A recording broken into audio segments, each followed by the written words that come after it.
Pastor Marcos, a larga experiência que o senhor tem como pastor, é sabido de todos que existem pastores que se aventuram no ministério, pastores que não são chamados.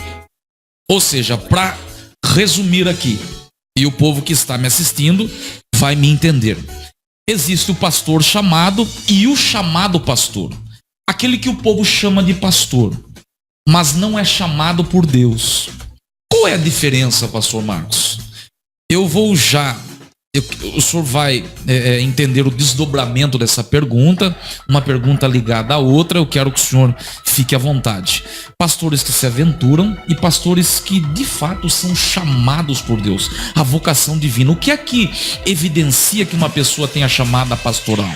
O que faz com que o cidadão coloque a cabeça no travesseiro e tenha a certeza da sua chamada. E por que, pastor Marcos, muitos se aventuram no pastorado, no pastoreio, como queira, e por que muita gente que de fato é chamado por Deus, muitos homens que são chamados, resistem a esse chamado? Eu quero que o senhor fale um pouco, discorra sobre isso, e depois nós vamos para a próxima pergunta. Os meus amigos aqui com certeza estão aguardando, e eu quero que o senhor dê o pontapé. A gente vai já iniciar com essa temperatura. Fique à vontade.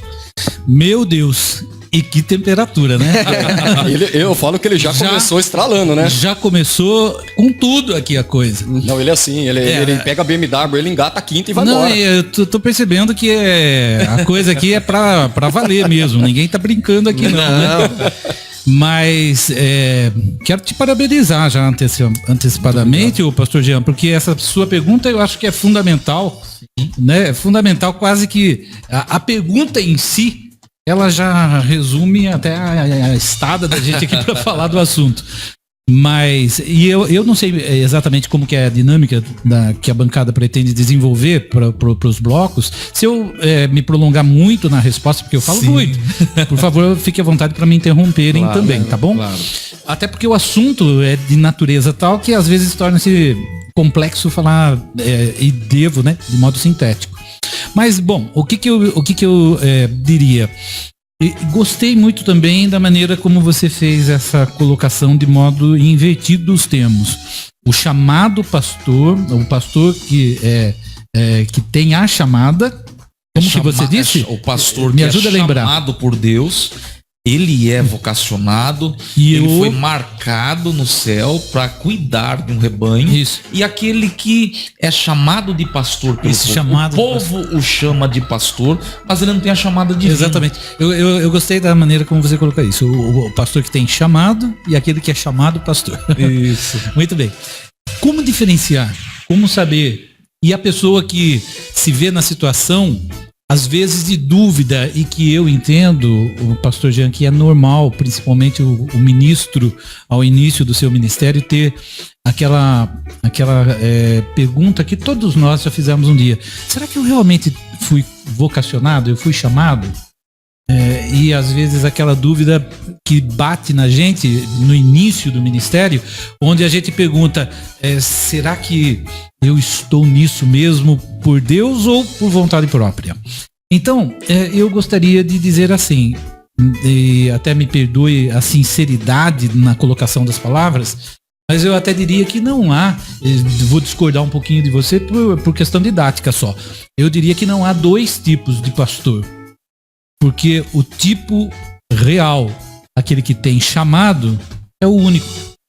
E aquele que apenas é chamado não é. Pode achar que é. E as pessoas podem chamá-lo de, mas de fato não é. Não tem o carimbo divino. Porque o que atesta um ministério, o que dá autenticidade, dá selo, é quem chamou. É Deus quem designa aqueles que operarão o seu ministério. E quando nós estamos aqui falando de pastor, a gente vai tomar isso um pouquinho agora. Eu tomaria isso naquela ótica de Efésios, quando Paulo fala dos dons ministeriais. 4:11. Oi? 4 e 11. Isso. E ele diz que há 5 ministérios. Ele os qualifica, né? Como 5 ministérios. A gente costuma didaticamente apresentar isso na regra da mão, né? Então o apóstolo, o profeta, o evangelista, e ali aparece pastor e mestre, né? Mas quando a gente está falando aqui disso, eu entendo que a palavra que nós estamos usando aqui, me perdoe se eu estiver interpretando errado, a palavra que nós estamos usando, pastor, ela na verdade está fazendo o englobamento de todas essas atividades ministeriais. Não estamos nos referindo apenas ao 4º ministério, mas a todos os ministérios onde o ministro assume publicamente, em testemunho público para as pessoas, que ele é alguém vocacionado por Deus para fazer uma obra do ministério, seja como evangelista, seja como pastor, seja como mestre, seja como apóstolo, né? Algum cargo eclesiástico. Isso, e até eu diria, né, um ministério, né? Agora, então, o pastor Jean, na minha concepção, não sei como que os pastores veem isso, e o pessoal que está nos acompanhando nessa live, mas eu até entendo que não há 2 tipos de pastor. Na verdade, se estamos falando realmente de pastor comissionado por Deus, né, vocacionado, só existe um tipo, né? Aqueles que receberam um chamado. Isso é o selo. Agora, nós sabemos que há eu não diria um problema, há uma característica da igreja atual, a nossa igreja contemporânea, em relação ao cristianismo primitivo, onde as igrejas eram unidades autônomas e não denominacionais e eram regidas doutrinariamente por um conjunto apostólico autônomo também. Não havia apóstolos nomeados documentalmente por nenhuma denominação. Aliás, lembremos, não havia denominação. Uma outra coisa que eu quero lembrar para o pessoal, porque essa é a nossa origem, nós somos cristãos, nós temos que lembrar a nossa origem. Sim. Uma coisa boa de se lembrar para o pessoal é que, na verdade, não havia nem templo. Então veja que o cristianismo não prescinde nem sequer de haver templo, porque o primeiro templo, pelo menos imaginado cristão, só veio a existir no século IV.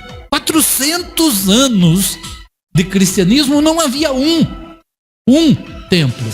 Ah, pastor Marcos, mas lá em Atos 2:42 está escrito que eles se reuniam todos os dias nas casas e no templo. Sim, verdade, no templo dos judeus, porque eles eram judeus. Sim. A denominação, se é que se pode dizer assim, deles, não era cristã. Era o povo que andava. É verdade. O pastor Alexandre, Paulo, Pedro, Tiago, João, eles eram evangélicos? Nós somos evangélicos, eles eram? Não existia. Não existia o termo evangélico. Eles escreveram os evangelhos. De onde veio o termo para nós hoje? Né? Então, eles eram o quê? Eles eram judeus. É bom que você saiba isso. Que foram expulsos do judaísmo. Porque foram indisciplinados? Não. Porque eles entenderam haver recebido a revelação do próprio judaísmo. De que haveria de chegar o Messias. E conheceram esse Messias. Revelado na pessoa de Cristo. Aí, por não aceitarem, e aliás Jesus era judeu, por não aceitar a Cristo, a pessoa de Jesus Cristo como o Messias, é que eles tiveram que não conseguiram mais ter vivência dentro do judaísmo institucional, o judaísmo ortodoxo iniciado no período de Neemias, né, na sua forma ortodoxa a partir de Neemias e Esdras. E aí é daí que vem a nossa origem primitiva cristã. Então, respondendo a segunda parte, então esse chamado pastor, e não é o pastor chamado, mas é o chamado pastor, a pergunta que eu faço é, ele está sendo chamado por quem? Pela denominação? Pode ser chamado pela denominação. Eu não vejo nenhum problema nisso. Mas ele não pode ser só chamado pela denominação. Ele está sendo chamado por quem? Por pessoas? De pastor? Ah, sim, ok. Então eu não vejo mal nenhum nisso. Mas ele não pode só ser chamado pelas pessoas de pastor. Porque pastor não é título. Nós fazemos do termo pastor título. Aquele é o pastor fulano de tal. Como a gente... Oi? E pastor também não pode ser mérito, porque tem muitas pessoas que pensam que ser pastor é mérito, é um cargo lá, é semideus. Na verdade é servo dos demais, né? Sim, servo de todos. E quem lançou as bases da nossa fé, um dia, na mesa da última comunhão que celebrou com seus apóstolos, com seus discípulos, levantou-se da mesa, deitou água na bacia, colocou uma toalha cingindo os lombos e foi lavar os pés dos demais. E ainda ensinou bem claro aquele que era o líder um pouco mais destacado daquele grupo, Pedro. Se eu não te lavar os pés, você não pode ter parte comigo. Porque para ser cristão... Tem que ser o menor. A Bíblia fala assim, preferindo-vos em honra uns aos outros. Então, para nós, todos nós, se isso é para as pessoas que estão conosco, que dirá para nós que estamos nos dispondo a tentar ajudá-las ensinando alguma coisa. Então, a gente não ensina didaticamente. A questão do cristianismo é que o ensino não pode ser didático, ele tem que ser mais do que o didatismo, como que eu diria, acadêmico. Tem que ser o didatismo empírico. As pessoas têm que aprender conosco a ser cristãs, não pelo que nós conseguimos ensiná-las, mas por aquilo que elas conseguem ver nós no dia a dia sendo. Veja como eu sou cristão e seja como eu. Mais ou menos seria isso. Pastor, tem uma pergunta de um ouvinte aqui que engancha um pouco dentro desse tema aí. Luiz Carlos dos Santos, ele coloca assim, ó: me desculpe pelo que vou falar, mas muitos são ungidos pelos homens, pelos seus dízimo e primícia. Por isso que a maioria das igrejas pedem para colocar o nome nos envelopes e nos dízimos de oferta. Muitas pessoas hoje estão recebendo o título de pastor ou um cargo dentro da igreja por aquilo que ele pode e não por aquilo que ele merece. Ai, meu Deus do céu. É fervoroso o trem aqui. Eu não sou escocês, sempre andei de calça comprida, mas eu tenho que admitir que hoje eu tô usando aqui uma saia justa.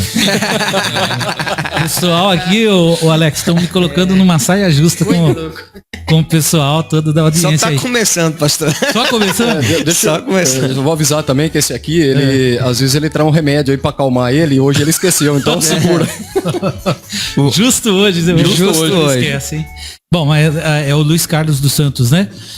Isso. Luiz Carlos, eu tô ouvindo aqui a sua pergunta que o pastor Alexandre transmitiu e tô até fazendo essa brincadeira aqui de dizer que isso é uma saia justa, porque ao dizer isso, eu não pretendo de modo algum, não é esse o objetivo, eu acredito do André Augusti, não é esse o objetivo do pastor Fernando Favoreto, não é esse o objetivo do pessoal aqui da rádio. Eu sei que a rádio está aqui para apoiar o reino.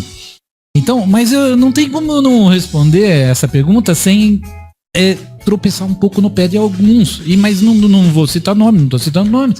Mas o que acontece é que N vezes, nesses anos de ministério todo, a gente acaba percebendo que alguns pastores tomam atitudes precipitadas, erradas. Paulo fala para não impor as mãos precipitadamente. Você designar como líder alguém como líder também é algo da maior seriedade. E eu não devo, nenhum ministro, seja ele qual for, deve designar alguém como líder na casa de Deus, porque essa pessoa é uma pessoa influente na sociedade, porque essa pessoa é um bom dizimista. Eu acho esse termo tão esquisito. Bom dizimista. Fale para mim o que é um mau dizimista. Né? Um mau dizimista é aquele que dá um dízimo de valor monetário menor, mas esse... Se fosse, vamos pensar assim, diziminho, em que menor do que um dizimão? Não são os dois dízimos? Não são os dois consagrados a Deus? Perdão. Rapidinho, eu como pastor, eu posso dizer que o que mantém a obra de Deus não são os grandes, são os menores. São as ofertas da viúva que mantêm a obra de Deus. Exatamente. Aquela história que nem é Bíblia, né, gente? Não se coloca, é adágio popular, não se coloca todos os ovos numa cesta só, né? E às vezes há pastores, até às vezes inicialmente no ministério, que por medo das circunstâncias futuras, ele aposta todas as fichas naquela pessoa que financeiramente está melhor estabelecida, para que ela seja um colaborador de primeira na igreja. E faz o quê? Acaba fazendo às vezes até uma distinção de atendimento entre essa pessoa e uma pessoa mais simples. De modo que ele dedica maior tempo visitando, às vezes 3, 4 vezes na semana, aquela pessoa mais abastada. Por gentileza, pastor. E às vezes menos tempo gasta com uma pessoa mais simples que financeiramente retorna menor à igreja porque ganha menos. E essas coisas não deveriam ser assim. Às vezes a entrega de cargos em função de objetivos secundários que não seja chamado, a capacidade dada por Deus é sempre temerário para a igreja, né? Pastor Marcos, mais uma pergunta e vou passar para os meus amigos antes que eu me esqueça. Um número expressivo de ministros, pastores, missionários e missionárias entraram pro fileira dos suicidas. Engrossaram as fileiras aí dos suicidas. Entraram para estatística. Essa é a palavra que fugiu. Então, nós estamos acompanhando. Essa semana, inclusive, mais um caso nacionalmente conhecido essa semana. Não dá para fugir disso. Uma pastora. É a nossa temática hoje, os desafios da vida pastoral. Admitindo que as estatísticas está crescendo, os números são expressivos, pastores, você olha e você fica se perguntando por quê? Como? O que levou essa pessoa a interromper a sua própria existência? O senhor atribui o suicídio dessas pessoas, desses ministros, ao não chamado ou não chamada pastoral? Por exemplo, deixa eu trocar em miúdos aqui. O cidadão se aventura, volto a bater na mesma tecla. O cidadão se aventura no ministério pastoral, não tem a chamada divina, não tem o selo, e de repente ele não é correspondido, ele não obtém êxito na sua chamada, e não retroceder, não ser mais um contado entre os fracassados, não suportando a dor, opta pelo suicídio. O senhor atribui o suicídio ministerial, ou boa parte deles, a não chamada? O cidadão por não, eu acredito que o povo está me entendendo. O cidadão se aventurou, não foi chamado por Deus, mas ele quer ser pastor, fez um seminário, se formou, é bacharel em teologia, é doutor, é mestre, PhD e outras coisas mais, e agora ele se acha apto. Eu estou pronto porque eu tenho agora o anel, mas não tenho o selo divino, e de repente se frustra, se suicida. O senhor atribui o suicídio a essa não correspondência divina, a não chamada divina? O que o senhor pensa sobre isso? Por isso que eu defendo que existem os pastores chamados e os chamados pastores. Sim, fica à vontade, pastor. Pois bem, eu diria assim, que na verdade a pergunta é se eu atribuo isso ao fato de haver pessoas no ministério pastoral, mas que não foram chamadas por Deus. Então, atribuo sim, mas não somente. Acredito até que possa haver entre estes pastores suicidas alguns até que realmente foram chamados e acabaram no suicídio. Vou citar um caso bíblico, posso? Sim, fique à vontade. Judas, ou Iscariotes, teve chamada ou não? Teve. E terminou como? Não foi num suicídio? O que aconteceu com Judas? Foi falta de um chamado? Não foi. Quando Paulo, em uma de suas cartas, escreve, ele fala assim: vem ter comigo e apressa-te em vir, traz os livros, tal. E ele diz assim: porque ninguém está comigo. Porque Demas, que era companheiro de Paulo naquela viagem missionária, olha o que ele diz, pastor Jean. Demas amou, e aí tem uma palavrinha-chave nesse versículo, Alex. Amou mais O presente século. O presente século do que a Deus. A questão não é nem se amamos Deus. A questão é se amamos Deus sobre todas as coisas. Quando Jesus vai ratificar, dar endosso ao ministério, ao chamado de Pedro, que seria o líder da igreja aos judeus, João capítulo 21, todos nós lembramos a história. Pedro desanimado, eu vou pescar. E tem aquele pessoal até hoje, né? O crente piolho, né? Sabe o que é o crente piolho? Que anda pela cabeça dos outros. Vamos com você também. E foram junto com o Pedro. Mas não era isso que Jesus tinha dito a eles. O dito a eles era: fiquem em Jerusalém, fiquem até... Tá, mas eu vou pescar, tá, vamos também. E pescam, e não pescam, mas dizer, tentam pescar, não pescam nada. O dia tá amanhecendo, a frustração. A frustração. E na sua pergunta, o pastor Jean, você me disse assim, o que estaria acontecendo com esses líderes? O medo do fracasso? Então eu pergunto, o que é um fracasso no ministério? O que é um fracasso? Você tentar agrupar pessoas num lugar e não conseguir, isso representa fracasso? Pode não ser. Quantas pessoas se juntaram a Elias nos combates dele pela causa de Deus em relação a Baal na época de Acabe e Jezabel? Ninguém. Elias se viu sozinho. Mas mesmo assim, lá no Monte Carmelo, lança o desafio dos 450 profetas de Baal, e havia ainda mais 400 de Azera. De Azera, que era a esposa de Baal, né? Baal era representado como um touro entre vacas, e entre essas vacas, a Azira, né? Ou Azera, dependendo da forma de traduzir, era a esposa de Baal. E ele lança aquele desafio a esses profetas todos nós conhecemos a história. O fogo desce, queima o altar, lambe até a água que estava feita naquela vala. Todos nós conhecemos. Só que depois o que acontece com ele quando ele sai de lá?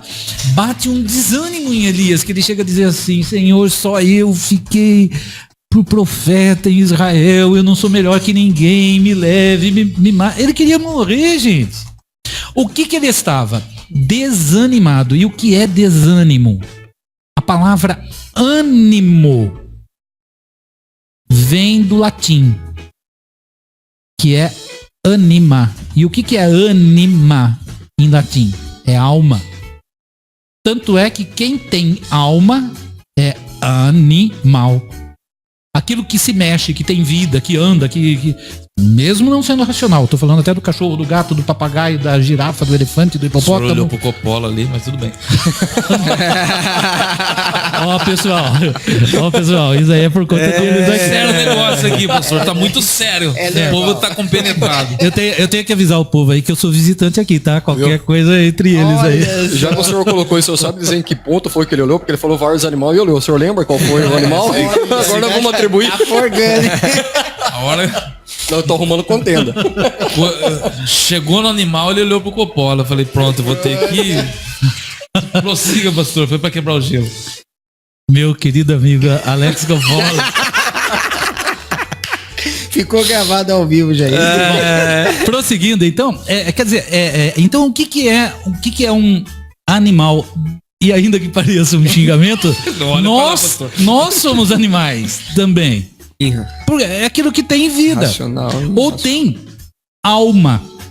Então, ter alma é ser animal. É ter ânima. Quando alguém está desanimado, significa estar sem alma. Não, se a gente fosse traduzir ao pé da letra, é claro que ninguém está sem alma. Desalmado. Tá desalmado. O sentido de dizer isso, desanimado, não é que a pessoa perdeu a alma. Significa que a alma está doente. 1 Tessalonicenses 5:23. E todo vosso...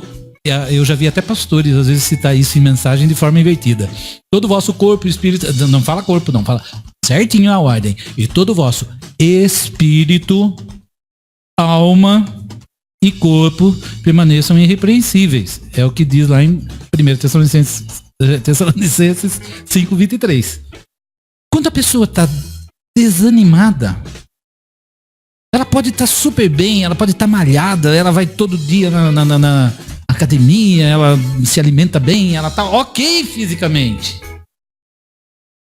E ela pode estar bem, olha só, inclusive com Deus. Porque o espírito dela a Deus está ligado. E isso não impede que o terceiro elemento da sua composição humana, um dos 3, a alma, não esteja. O caso de Elias. Ele estava bem com Deus. Ele estava bem fisicamente. Mas naquele momento, algo aconteceu na alma de Elias. O que é a alma? É que é complicado, senão a gente vai sair do assunto. A gente vai falar de outra... Nós vamos falar de teologia sistemática. Mas a alma, na alma, psique, no grego, estão abrigadas a imaginação, o raciocínio lógico, os sentimentos bons e maus, etc, etc, etc. Isso tudo são coisas inerentes à alma humana. Veja que ali estão, eu disse, sentimentos. Se a sua alma estiver bem, os seus sentimentos estarão guardados.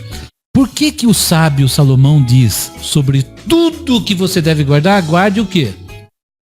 E o coração ali nessa citação de Salomão tem o sentido de qual dessas 3 partes da composição humana? Espírito, corpo ou alma? Alma. Então, poderíamos até parafrasear Salomão e dizer, sobre tudo que você deve guardar, guarde a sua alma. Eu estou vendo líderes doentes. Eles estão liderando multidões e eles estão doentes. Por quê? Porque eles não perdoaram outro líder que teve atrito com ele. Ele não está bem na alma dele. Ele pode até estar bem no sentido de pregar, ele conhece, ele ora. E Deus... Enganam-se as pessoas que acham que Deus não fará uso de pessoas que não estejam tão bem assim. Ah, pastor, mas quantas vezes vocês, como eu, já ouviram falar assim, Deus não usa vaso sujo? Ah, é? Mas usa. É verdade isso? E por que então muitos chegarão naquele dia e dirão, Senhor, Mas eu preguei. no teu nome... Não foi no nome de fulano de tal, ciclano, seja lá qual for a crença de cada um. Era no nome de Jesus. No teu nome eu expulsei os demônios, curei os enfermos, profetizei, operou todos os sinais de quem crê. Só que o Senhor não vos conheço. Espera lá, Senhor, o Senhor está brincando comigo. Eu sou o reverendo fulano. Então, peraí, Senhor, deixa eu pegar minha aqui, a minha credencial aqui, ó. Eu sou o número tal. O senhor tá lembrando de mim? Da minha denominação. Você tá lembrando de mim? Eu sou um dos números mais baixos da minha denominação. Eu cheguei antes de todo mundo. Uns talvez dirão para Deus, eu fundei a denominação. Mas eu batizei não sei quantos mil. Impossível que o senhor não se lembre. Quantos deixaram a cadeira de rodas que foi parar no museu da igreja, o Museu do Milagre? Quando eu orei e o senhor me usou. Agora, Deus, tem uma coisa que eu acho tão bonita em Deus, mas me dá medo. Eu sou sincero em dizer para vocês. Algumas coisas eu tenho medo. E não tô falando temor no sentido respeito, eu tô falando medo mesmo de Deus. Pastor Marcos, você tem medo de Deus em algumas coisas? Sim. E sem querer é um fogo consumidor. Ninguém aqui, nós e ninguém dos que nos acompanham, ninguém nesse mundo, digo isso com respeito a todos, sem fazer julgamento de ninguém, mas eu acho que ninguém de nós pode dizer assim que tá, ó, com Deus eu sou assim. Não, eu sou assim com Deus, eu sou íntimo de Deus. Será que nós podemos dizer isso? Eu tô bem com Deus, assim, eu tomo café no bule da casa de Deus. Pode ser na casa de Deus, igreja, no sentido templo. Que você vai lá na cozinha da igreja e pega o café no bule. Mas na intimidade com Deus, quem é íntimo de Deus? A Bíblia pergunta-nos quem conheceu a mente do Altíssimo. Não é o Altíssimo quem feriu Uzá quando tocou a Arca da Aliança, querendo salvaguardá-la quando caía do carro de boi? Não foi o Altíssimo que tocou os filhos do sumo sacerdote. Os 2 filhos do sumo sacerdote, irmão de Moisés, Arão, morreram fulminados quando entraram com fogo estranho. Então, o que é, na minha concepção, importante entender? Pastor Silas, pastor Alexandre, pastor Jean, pessoal todo que acompanha a gente, o querido Alex Coppola, ser humano, racional, O animal. gente boníssima, Gente abençoada. boníssima. O que é preciso entender é que Deus é Deus e nós somos simplesmente um pedaço de barro.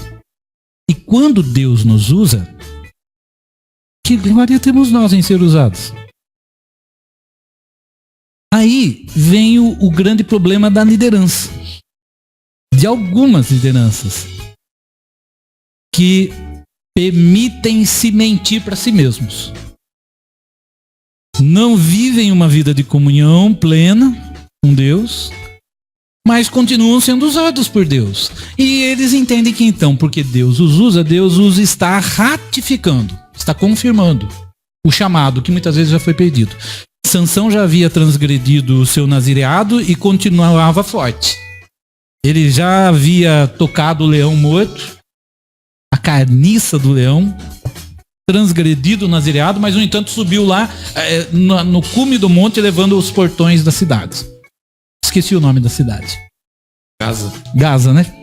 Então, talvez Sansão, quando estivesse levando, tanto faz, tá aquele assunto de nazireado resolvido, continua forte. Tanto é que quando finalmente Dalila corta-lhe os cabelos e o aflige pela N vezes que estava fazendo isso, Sansão, os filisteus vêm sobre ti. Há uma coisinha importante de ser observada naquele versículo. Diz assim: despertado Sansão, imaginou que se livraria como das outras vezes. E o líder esquece que Deus prolonga o juízo esperando o arrependimento, porque ele é misericordioso. Mas ele não está esquecido de nada do que nós fazemos. Nenhum pecado, não existe pecado, qualquer que seja pecado, que não seja pago. Todos os pecados foram pagos. Dizer que os nossos pecados foram esquecidos é um erro. Nenhum pecado nosso foi esquecido. Todos eles foram pagos. Todos foram pagos por Cristo, mas foram. Não tem pecado cometido que ficou, que Deus simplesmente falou assim: esqueci. Ele tirou da nossa conta e ele mesmo diz: dos teus pecados não me lembrarei mais. A Bíblia fala sobre esquecimento de Deus a respeito dos pecados, no sentido de não computá-los mais, porque eles estão pagos. Mas todos foram pagos. E o que acontece é que às vezes o líder ele vai permitindo que aos poucos a integridade dele vá se perdendo e ele já não é mais o mesmo. Quando isso acontece, pastor Jean, aí ele chega naquele ponto crucial. Ele se vê sozinho porque o Espírito de Deus já se retirou dele. E aí, meu irmão, se não houver um sincero arrependimento, pode ser essa bancarrota do líder, onde o Satanás vai agora aproveitar-se de que ele está sozinho, não porque o Deus o desamparou, porque ele saiu de Deus. Ele saiu de debaixo da comunhão com Deus. Ele se afastou de Deus por causa do pecado. E quando eu falei aqui de Deus usar alguém que não é um vaso totalmente limpo, é bom lembrar que a vida está na semente, não no semeador. Eu, quando criança, ajudava meu pai na roça em algumas coisas, mas eu sou um zero à esquerda para assuntos rurais. Eu sou um cidadão bem urbano. Mas se alguém me ensinar como que planta soja, eu não sei como que planta soja. Mas se alguém chegar para mim e falar: ô, pastor Marcos, para plantar soja você tem que fazer a cova nessa fundura, tem que espaçar entre uma cova e outra mais ou menos tantos centímetros.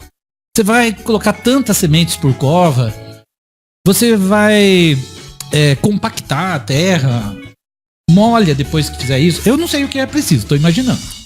E eu, mesmo sem entender nada, fizer tudo certo numa terra boa e com a semente boa, vai dar certo, independente de ser eu. vai dar o mesmo resultado que um cidadão que planta soja todo dia. Porque a vida não está no semeador. A vida está na semente.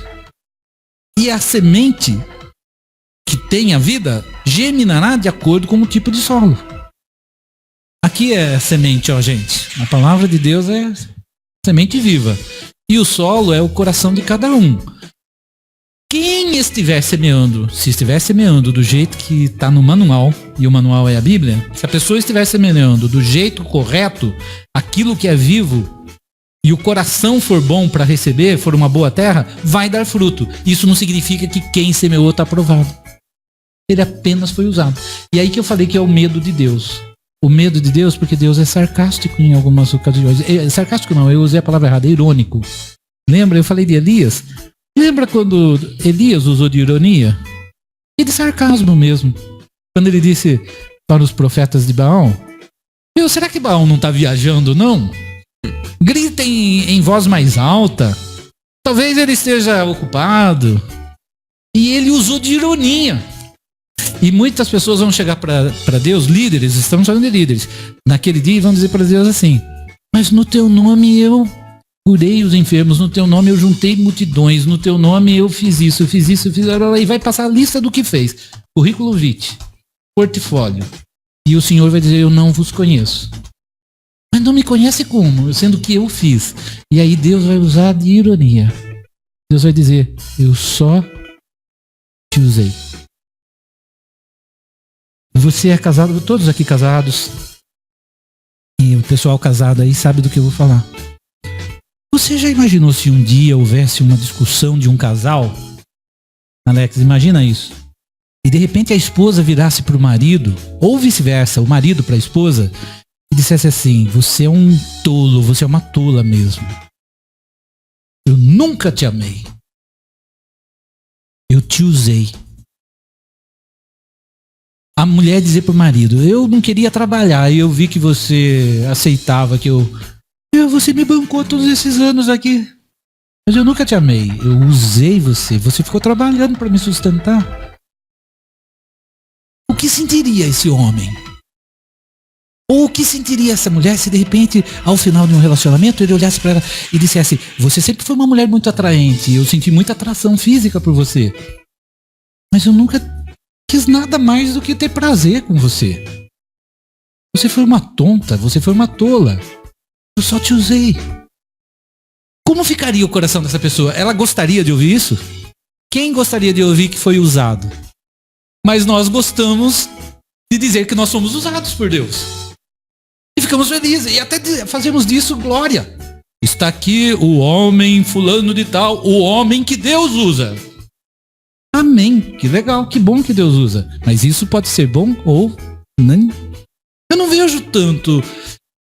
Eu nunca vi. Vocês já viram alguém chegar num grande concerto de música clássica e depois que termina o concerto olha pro piano de caudas e diz pra plateia: aqui está o piano que o pianista usa.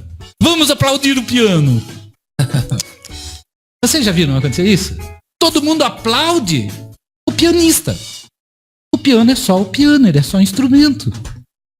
E ele tem a obrigação de estar afinado, porque se ele não estiver afinado, ele nem pode estar no palco. E quem é o pastor se não um piano? E por que alguém vai aplaudir o pastor? Se quem toca é Deus. E ele só produz porque a boca... Deus precisa de uma boca. Na falta de boca, ele vai usar a mula. Na falta de boca, ele vai fazer o galo cantar para lembrar o apóstolo que está negando Jesus 3 vezes. Rapidamente. Pois não, pastor. Eu falei pra vocês me interromperem porque não, muito. É só pra mim concluir aqui. Segura, porque senão ele engata a marcha de novo. Eu falo demais, gente. Vocês, por favor, me interrompam. Os ouvintes do programa aí fala demais e fala coisa boa. Pastor Silas, daqui a pouco os ouvintes do programa vão ficar bravos aqui. Engata a marcha, segura na embreagem. Vocês têm que me controlar aqui. Eu preciso fazer agora, pastor Marcos, o sorteio. O pessoal tá aguardando. Desculpa. O pessoal quer ouvir, mas quer receber também. Vamos realizar aqui o nosso primeiro sorteio. Nós vamos sortear um DVD de pregação do pastor Silas Ribeiro. Tem 3 um DVD de pregação do pastor Jean.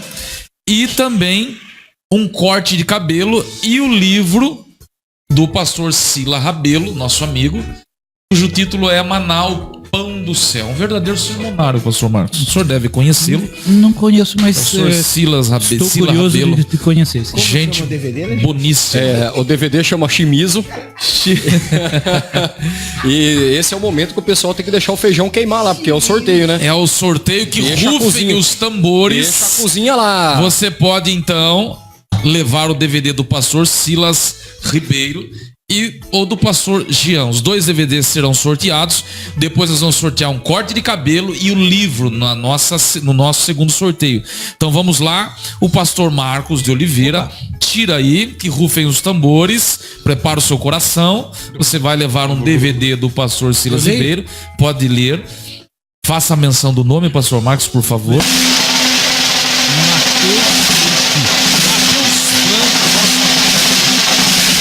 Mateus Frank, Deus te abençoe. Eu vou estar aqui, o DVD vai ficar guardadinho. Você tem 3 dias úteis para retirar o seu brinde. Segundo sorteio, um DVD do pastor Jean agora. Fique atento.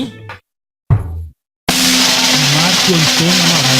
Marco Antônio Amaral, nosso irmão Marcão. Esse é o Marcão, é diácono lá da sede. Marcão, DVD do pastor Jean aqui, você tem 3 dias para retirar o seu brinde. Nos procure em off, inbox, Facebook, WhatsApp, e nós vamos então alinhar a entrega dos brindes. O pastor Silas Ribeiro tem uma pergunta engatilhada, depois eu vou deixar o nosso comandante Alexandre fazer outra pergunta e assim o programa vai caminhando. Eu preciso que você compartilhe. As pessoas que participaram desse primeiro sorteio foram as pessoas que compartilharam a nossa live. Você precisa compartilhar com seus amigos através na sua linha de transmissão, Facebook, WhatsApp, Instagram, enfim, para que você possa participar. Pastor Silas Ribeiro, faça a sua pergunta para o nosso querido convidado, o pastor Marcos de Oliveira. Fique à vontade e daqui a pouquinho tem também outras surpresas. Fique atento, não saia daí por nada. Pastor Silas. Pastor Marcos de Oliveira, é interessante tudo isso que o senhor falou. Meu Deus do céu, eu tô saindo aqui renovado aqui hoje. E Obrigado, pastor. Se puder, aqui tem uma pizzaria aqui por perto, Coliseu, né? Coliseu, pizzaria O Coliseu. senhor pode levar a gente lá, o senhor paga a conta. A gente conversa mais. Boa, Você tá vendo? O senhor tá vendo que o remédio faz? É por isso que Jesus deixou bem claro: no mundo tereis aflição. E o pastor acreditou porque ele assustou lá, você viu? A questão é, a gente falou aqui do pastor que é chamado por Deus e, como diz o pastor Jean, ou aquele que se diz ser pastor, né? A questão é, então todos estão na mesma direção, vamos colocar. Está na mesma diretriz. Olha, não quis sair. Então, o meu pensamento é o seguinte. Se porventura os que são chamados por Deus ou aqueles que se titulam pastor, que estão fazendo as mesmas coisas que aquele pastor que foi chamado por Deus está fazendo, tá? Mas aí a questão é, será que chega um período que um desses dois, ou que é chamado, ou que diz ser pastor, né, que também porque hoje tem autoconsagração, né? A pessoa põe a mão na cabeça dele. Tem gente que sonha e depois já levanta pastor da noite pro dia, mas tudo bem, isso aí é para outra programação, senão Bispo apóstolo, né, pastor? Bispo apóstolo.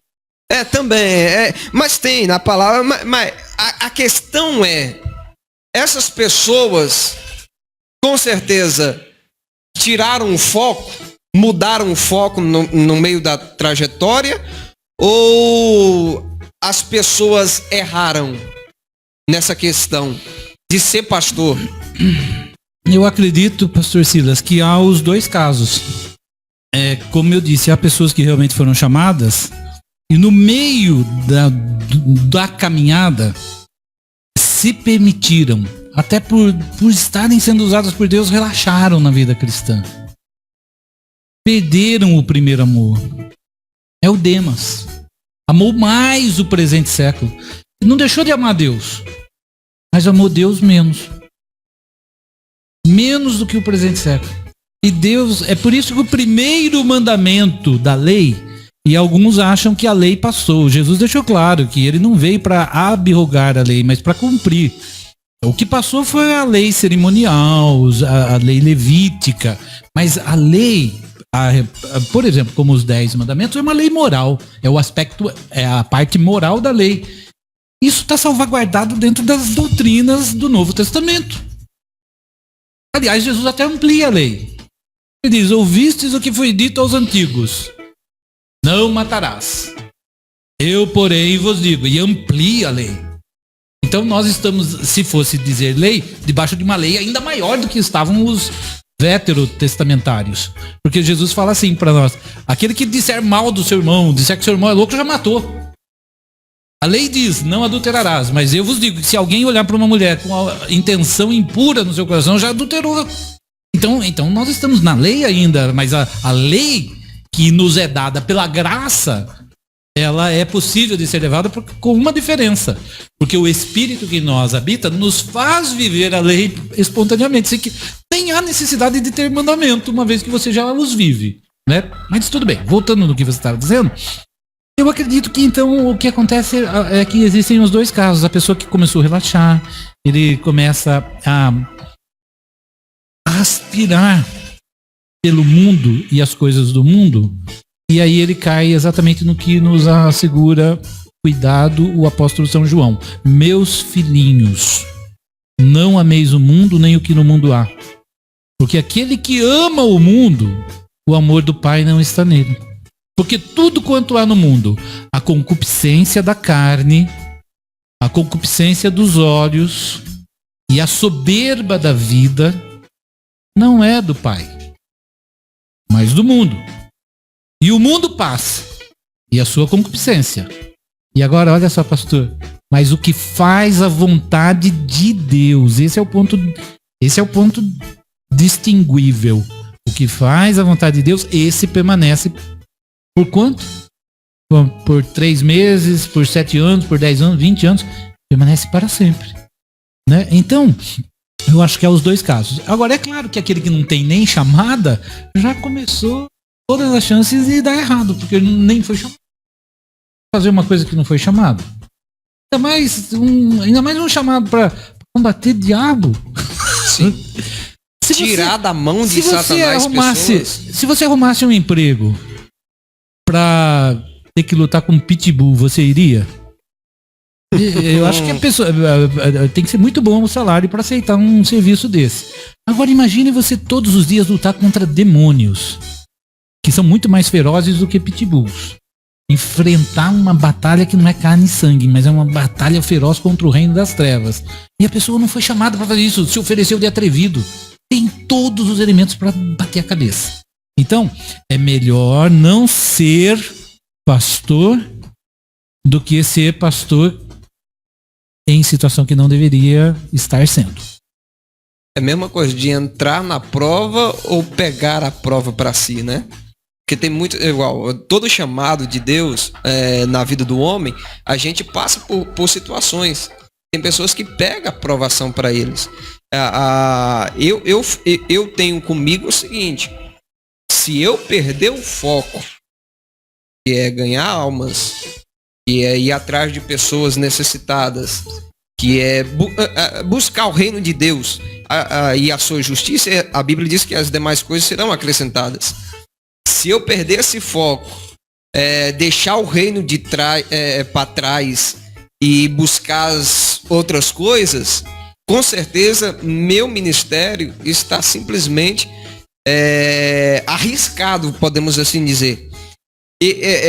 Para mim já entregar, porque o horário está correndo, vamos parar ou tirar a pilha. Eu conversei com um pastor essa semana, pastor Jean. Não vou citar o nome dele por causa de ética e também porque Piracicaba conhece essa pessoa. E ele, até mesmo, se vocês procurar depois, ele contando num vídeo que ele chegou a cair. E depois que ele caiu, ele procurou alguém para poder ajudá-lo. Ninguém ajudou. Ele ficou afastado. Ele diz assim: eu preguei para muita gente, ganhei bastante pessoas. Quando as pessoas estavam caídas, quando as pessoas caíram, eu ia lá, resgatava aquelas pessoas. E eu estava precisando de um abraço e ninguém veio me abraçar. Eu não sei se eu fiz errado, mas eu acredito que, como pastor, como alma, eu vi a necessidade dele, encontrei o telefone dele, mandei mensagem para ele e eu disse: pastor, eu não sei o que o senhor aprontou, não sei o que passou, porque eu sei, eu também sou alma, eu estou sujeito a errar, todos nós estamos sujeitos a errar, mas a minha atitude hoje pode me ajudar no dia da manhã, porque amanhã pode ser eu. Amanhã pode ser eu, e eu fazendo essa ajuda para ele, dizendo: meu amigo, vamos levantar a cabeça, vamos erguer a cabeça, porque eu acredito assim, um pastor, ele pode cair? Ele pode, porque nos dias atuais, a falta do amor que tá sendo difícil hoje. A pessoa caiu, vamos jogar fora ele não presta mais. Não presta para nós, mas para Deus ele pode dar muito lucro, tirar da mão de Satanás muitas pessoas. Então é esse pensamento que a gente tem que entender. Porque se a gente não usar de misericórdia nos dias atuais, futuramente você vai precisar da misericórdia e a misericórdia também não vai te alcançar. É esse o meu pensamento. Isso aí, pastor Silas Ribeiro. Eu preciso que você compartilhe, porque daqui a pouco nós vamos realizar o nosso segundo sorteio. E esse livro aqui, Maná, o Pão do Céu, pode ser seu. Você pode se apropriar dessa bênção. Reverendo Alexandre Mélega, tem uma pergunta aí engatilhada e eu sei que o senhor quer fazer, compartilhar com o nosso público. Tem muita gente, tem bastante perguntas aí, Coppola. Muita gente perguntando. Camila Volpato, a esposa do chefão, tá aqui atenta. Chefão. A minha mãe, Elidelce Muniz Camargo, ela disse que é fã incondicional do pastor Marcos de Oliveira. Ela é uma bênção. Está mandando um beijo, um abraço, Elidelce. Que Deus te abençoe, pastor Marcos. Está aqui a minha mãe prestigiando a nossa programação. Irmã Ellen Paula, esposa do pastor Silas, Cleide Borba, muita gente, pastor Marcos, muita gente, e daqui a pouco o senhor fica à vontade aí. Mas pastor Jean, pelo aplicativo da rádio também, um monte de gente mandando um abraço ao pastor Marcos, saudade, enfim, tanta gente. Legal. Deixar claro pro pastor Marcos que além da nossa live, o povo interage através da live, tem também o aplicativo da Rádio FAD, que está disponível na Play Store. Reverendo Alexandre Mélega, fique à vontade, o senhor tem bastante coisa aí, por conta do tempo nós vamos ter que resumir algumas coisas, mas o programa prossegue, eu preciso que você permaneça atento e não deixe de compartilhar. Amém. Obrigado pelo reverendo, estão me ungindo aqui já, pastor, tudo aí, o Popó ali tá marcando a consagração aí. Vamos lá, antes de fazer a pergunta, o pastor Fernando Favoreto pediu pra gente estar passando aqui na rádio, reforçar o convite. Segunda-feira agora terá o Café do Conselho a partir das 19h30 na igreja IEQ do Jardim Taiguara. Eu vou estar lá. O pastor Sila disse que vai estar lá, já marcou a presença. Então o pastor Fernando Favoreto pediu pra gente dar essa ênfase aí para esse café que vai ter com o Conselho de Pastores. Eu trago um estudo aqui que eu procurei um pouco aí a respeito do crescimento da comunidade dessa denominação evangélica no Brasil. E eu pude ver alguma coisa ali no censo do IBGE, que de 10 em 10 anos eles fazem aí a pesquisa no Brasil todo para saber a média da população, como é que está crescendo, qual é a denominação aí religiosa que está maior. E a última que foi feita foi baseada então em 2010. E ela dizia assim, segundo o último censo do IBGE, o número de evangelhos no país cresceu 61% em 10 anos. O último censo, realizado lá em 2010, concluiu que a perda de fiéis católicos chega a 1% e aumentando esse percentual, enquanto o aumento é notável no evangélico, ele continua crescendo bastante. O número de cristãos evangélicos em todo o país cresceu 61% em 10 anos. Havia em 2010 42.310.000 evangélicos no Brasil. Um percentual aí de 22,2% da população.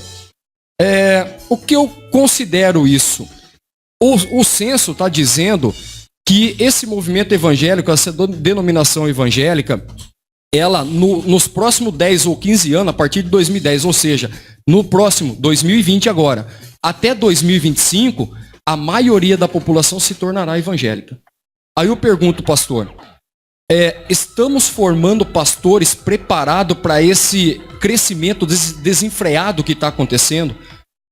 O que o despreparo de um pastor hoje, ele causa não só nele, como na família dele, como nos membros da igreja dele e nas suas gerações da família que vem vindo. Eu costumo olhar assim sempre as pessoas que estão ao meu redor. Um grande exemplo de pessoa preparada, fora o pastor Silas, também é o pastor Jean aqui. 25 anos de idade, com essa cara juvenal que ele tem. Eu acho que rodou com o pneu murcho, mas tudo bem. Foi lá, se preparou. Hoje é um grande mestre, dá aula de escatologia dentro de uma forte denominação. Foi preparar porque teve o chamado. E ele acreditou naquele chamado que um dia ele reconheceu que ele tinha na vida dele, como o pastor Silas, muito jovem também, 22 anos de idade, andou bastante com pneu murcho aqui, até com step. Mas vamos lá. Eles foram se preparar. Buscaram. Eu acho que, todos têm essa convicção. E o que isso pode causar, qual é o impacto que isso pode causar no nosso futuro, aí, nas próximas gerações? Pastor, eu acho que é de todo fundamental que a liderança pense dessa maneira que o pastor tem pensado o relacionamento da qualidade do chamado povo evangélico brasileiro, população evangélica no Brasil, com o preparo dos seus líderes. Na verdade, o que é o líder religioso, se não um modelo a ser seguido? Só que hoje nós temos líderes que não estão em condições de serem modelo. Quando eu digo isso, eu digo em duas situações características. Uma, onde esse líder é uma pessoa realmente de Deus, de bom caráter, uma pessoa realmente convertida, mas é uma pessoa que não teve a preocupação que esses pastores aqui tiveram. Ele imagina que o Espírito Santo vai lhe dar tudo no momento das suas ministrações. Mas ele se esquece que o próprio Senhor Jesus disse que o Espírito Santo vos faria lembrar. O Espírito Santo não ensina a gente na hora. Sim. Né? E Jesus disse, vós já estáis limpos pela palavra que eu vos tenho falado. Tá, mas eu pergunto, quais são essas palavras? Paulo teve tanto cuidado disso que quando ele escreve a Timóteo, seu filho ministerial e filho na fé, ele escreve para Timóteo dizendo assim, Timóteo, ele fala, vocês vão ter que me ajudar, deu um branquinho aqui, eu não estou me lembrando exatamente como que diz o versículo, me ajuda por favor. Que ele diz, procura apresentar-te como bom obreiro. É 2,15. Que não se envergonha. É 2,15. Isso. Se não me engano. A gente vai ficando mais velho e vai esquecendo. Não tem de que se envergonhar e que maneja bem a palavra da verdade. Então veja que Paulo fala assim, Timóteo, procure se apresentar mais ou menos. Se você não souber bem, como diz o mineiro, malemar, mais ou menos. Você não precisa saber tudo de Bíblia, mais ou menos. E ó, gente, é claro que eu também não estou dizendo aqui que nós temos que saber tudo de Bíblia, porque quem sabe tudo de Bíblia? Ninguém. Mas você tem que saber, sim, suficiente para tirar as dúvidas das pessoas que lhe perguntam, ou pelo menos ter a humildade de quando perguntado alguma coisa que não sabe, não tem, quem é dono da verdade? Ninguém é, mas tem que ter a humildade de dizer assim, olha, irmão, eu não sei lhe responder agora, mas prometo que eu vou pesquisar isso e vou trazer a resposta para você. E pesquisar onde? Na palavra de Deus. Não tem demérito nenhum. Sim. Nenhum líder é obrigado a saber tudo. Mas ele tem que saber pelo menos o suficiente das coisas básicas da fé. Sim. Mas eu vou dizer aqui uma coisa que Pode falar, pastor, fica à vontade. Um dia numa reunião de lideranças, isso é coisa de alguns anos atrás, meus líderes haviam me pedido que desenvolvesse um trabalho. E eu desenvolvi um trabalho, e era um trabalho para seleção de pessoas que poderiam ser vocacionadas. É um processo seletivo. E se nesse processo seletivo se averiguasse que aquela possível chamada realmente existisse, elas então estariam sendo selecionadas por trabalho ministerial. E eu trabalhei nisso e preparei um material que até hoje essa denominação usa, e eu dei um nome a esse material. Eu chamei de Manual do Postulante, coloquei o nome postulante. E aí uma pessoa que havia postulado sua entrada no trabalho ministerial e não havia sido aprovada porque tinha os requisitos de conhecimento da fé. Foi aprovada, mas a pessoa que era o líder dele veio reclamar comigo. Disse, mas como não foi aprovado? É uma pessoa excelente. Em nenhum momento era uma equipe que havia coordenado o processo seletivo, eu apenas coordenava a equipe. Mas ele disse, em nenhum momento nós estamos questionando se as pessoas são pessoas honestas, se são boas, se são de Deus ou não são. Porque já se parte da presunção de que se estão vindo aqui é porque é claro que são pessoas honestas e são de Deus. Senão nem estariam sendo indicadas. Mas a questão é se elas estão aptas. Elas têm conhecimento suficiente do que é o trabalho para poder exercê-lo. E aí, quando eu falei isso, a pessoa quis, por falta de argumentos, olha só, a pessoa disse assim, mas pastor, você está colocando coisa aqui que nem é da fé evangélica. Eu falei, por que isso? Ele disse, porque você não está colocando aí postulante. E o que tem isso? Postulante é coisa de um cristianismo de pensamento católico. Eu falei, meu Deus do céu. Falta de conhecimento da palavra simplesmente no português. Isso não é questão bíblica, é conhecimento de português, língua portuguesa. Postular significa desejar alguma coisa. Se eu estou desejando ser um pastor, eu estou postulando ser um pastor. E há de não evangélico nisso. Então, veja que a simplicidade não é uma questão a ser questionada. Uma pessoa pode ser simples, mas ela não pode ser tola se ela quer ser um líder. Então ela deve buscar o conhecimento. Ela não precisa ser um PhD, ela não precisa ser um philosophy doctor, ela não precisa ser um mestre, mas ela precisa ser capaz de responder as questões básicas da fé dela, porque Pedro disse que nós deveríamos estar prontos a responder quaisquer que pedissem a razão da nossa fé, não é? Agora, como uma pessoa vai ser líder se ele não consegue responder as do cristianismo? Como que eu vou me habilitar a fazer uma coisa que eu não sei? Lembram daquele mensageiro que foi correu mais até do que o mensageiro oficial para chegar no rei Davi e contar o que tinha acontecido? Só que quando chegou lá, o que aconteceu? Ele não sabia falar. Ele falou, então passa para trás. Vergonha. Ele era bom de corrida, mas não tinha conteúdo. É a questão que eu ia falar aqui para o cavalo paraguaio. Pois é. Para poder encaixar, tem muitos que são bons na prática, mas no conhecimento, na teoria, vamos colocar, são fracos. E tem uns que na teoria são fortes, mas na prática deixa a desejar. O equilíbrio, né? A graça e o conhecimento. O pastor, desculpa, eu até fugi um pouquinho da sua pergunta, mas então eu creio que esse crescimento da população evangélica, eu comemoro, eu vibro. Há alguns anos atrás já tinha uma previsão de que em 2020 o número de evangélicos na população brasileira seria superior a 50%. Mas isso já é a realidade de muitos anos existente no estado do Rio de Janeiro. O estado do Rio de Janeiro já tem há muitos anos mais de 50% da população evangélica. E em que o estado do Rio de Janeiro está tão bom por causa disso? E isso me assusta. Anápolis, em Goiás, há muitos anos já tinha uma população de quase 60% a 70% de evangélicos. O que isso para mim? Não sei se significa muita coisa alguém falar, eu sou evangélico. Parabéns. Mas e o que hoje é isso status. quer dizer? Na prática, o que isso quer dizer? É o modismo? Que qualidade de evangélico? Porque nós temos hoje evangélico que pousa nu e não tem nada demais, porque é profissão. Nós temos evangélico que faz programa, porque é profissão. Nós temos evangélico que não tem problema vender uma coisa que seja contrabandeada, porque eu estou precisando de dinheiro.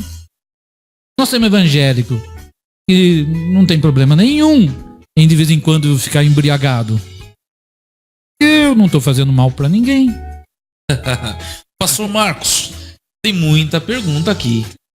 Algumas perguntas guardadas.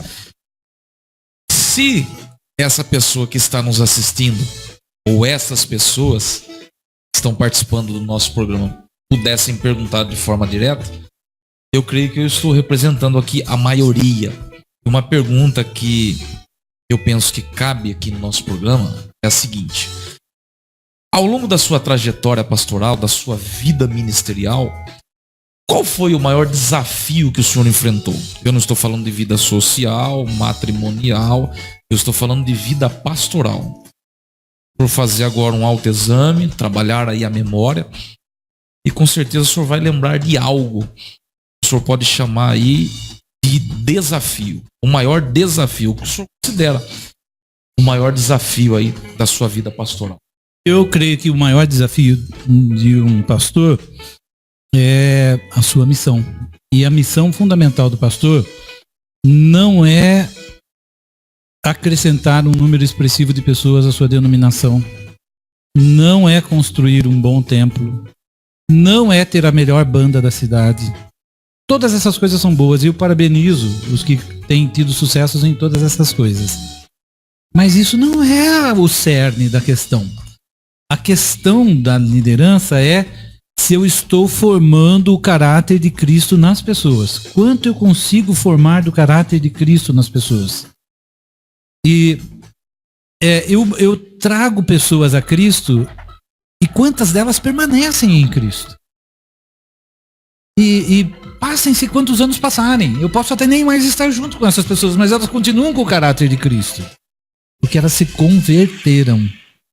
Elas não foram tornadas religiosas. Elas não se tornaram evangélicas só. Elas se tornaram cristãs. Então, o maior desafio é que eu digo agora pro pastor que sofre, faz o pastor sofrer. Eu vejo muita gente virou meio romantismo, eu acho, falar do pastor orar de madrugada. Gente, eu não vejo nada demais orar de madrugada. Qual foi o problema? Tem gente que assiste filme de madrugada, amanhece assistindo TV, amanhece na internet, que eu orar de madrugada. Não vejo nada demais de orar de madrugada. Ai, aquele pastor ora de madrugada. Nossa, mas se for só isso que tem que fazer. Existe algum crime nisso? Não, mas que quanta honra tem em orar de madrugada? Eu não descobri que tanta honra tem de um pastor orar de madrugada. Aliás, não precisa nem ser de madrugada. Pode ser meio-dia, 6 da tarde. É hora. Qualquer lugar é lugar. Orar no monte, tá? Aliás, eu tô agora morando em Águas de São Pedro. Tenho o privilégio de morar no monte. De lá da minha casa, Alex, a 26 quilômetros daqui Dá de pra Piracicaba. fazer churrasco lá, pastor? Opa, se levar a carne... Eu entro como... Ele foi esperto. Ele foi esperto lá. Dei o troco, né? Mas eu não vou deixar na mão. Eu entro com o carvão e o sal. Mas só brincando um pouquinho, eu tô da varanda da minha casa, eu vejo o centro de Piracicaba, só que eu tô 26 quilômetros de distância. Eu não vejo o centro todo, mas eu vejo os edifícios do centro de Piracicaba da metade para cima. Então, se a questão é, agora eu tô super consagrado, então agora eu tô no céu, porque eu oro no monte todo dia. Imagina subir no telhado, então. Eu não preciso nem ir no monte, eu durmo no monte, eu almoço no monte, eu tomo banho no monte, eu moro no monte. Literalmente está no monte. Meu carro tá mais consagrado, porque o meu carro fica guardado no monte. Minhas coisas estão no monte, em cima do monte. Então, eu acho que as pessoas fazem associações desnecessárias das coisas.